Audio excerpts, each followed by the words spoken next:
Hi everyone, in this video I just wanted to show you how to create a curved cross-section in Revit. The truth is you cannot do a real cross-section, so what I'm going to show you is how to kind of fake one curved cross-section. For that I'm going to use Dynamo. I wrote this note here that is going to do all the heavy operations. What this is going to do is I'm going to give it a line, and it's going to a curve actually, and it's going to divide it in a short straight segment. It's going to create a normal cross section like a straight, and then it's going to place all of them one after the other in a sheet that I'm going to tell him. So if I go here to the options, the first thing I have to provide is a line. In this case it's going to be this one. Approximate width, in this case I'm going to use 50 straight segments to approximate this curve. Elevation is going to show from minus 300 millimeters to 8000 millimeters. View depth, this is 6.5 millimeters, is the minimum that I can use with the API, otherwise I get an error. And I think afterwards you can reduce it to 0.1 millimeters. This controls the level of detail, so low, medium, high is 1, 2 or 3. I'm going to leave it in low. And this is the how is this called? This the graphic options. Wireframe, hidden, shaded, consistent, and realistic. In this case, I'm going to be with consistent. So link files, no. String, this is going to be the name of the cross sections. So if I leave it like this, it's going to create 50 cross sections that is going to be named like unroll section 1, 2, 3, so on up to 50. The scale, I'm going to set this to 250. And this is the name of the sheet where the views are going to be placed. So in this case it's longitudinal section, and I have here longitudinal section. And this is I want the errors, I'll show you later. So now that I have it, if I go to level 0 for example, and I run it, yep, it'll take a second.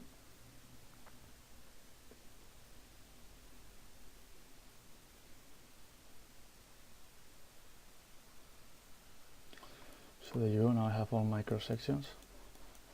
You can see they are named 2324, so I have up to 50, and they have already been placed in this sheet A100.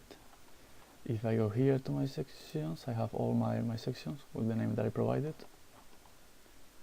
And once I go to my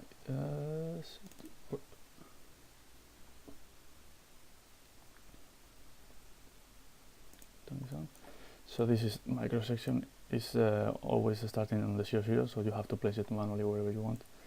So if I move it down a little bit, the first thing you see is this, the name of the views, something that you want to select all of them and get rid of it, no title. So you already have your view. Wait, this one is too big, it doesn't fit in the sheet. And then if you want to add annotations, you have to open the view you want, and then you have to turn on the annotations, because I turn it off automatically to avoid the problems with the alignment. So on, and now for example I don't want to see this, hide in view, element, but now I want to show the spot elevation for example, so I can here add the elevation that I want. So right now I'm going to run it again with some different values to show you. If I reverse this, I have one column here showing on the left, now I should show it on the right. Let's say I'm going to change the scale to 500, and the name, I cannot use the same name, so this is going to be unroll section 2, and the same, I'm going to leave it everything the same.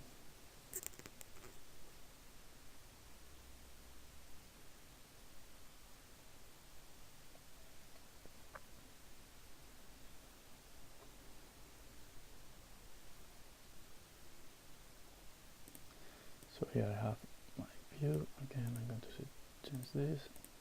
You can see now that it's been reversed, this, and the scale is right, is 1/2 of this one.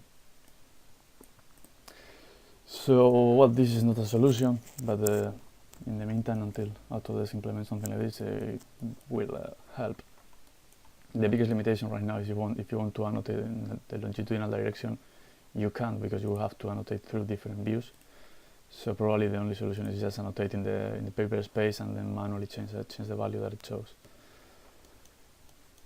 So that's it. I think I will try to upload the code of this node in my webpage or something. I may leave the link in the description.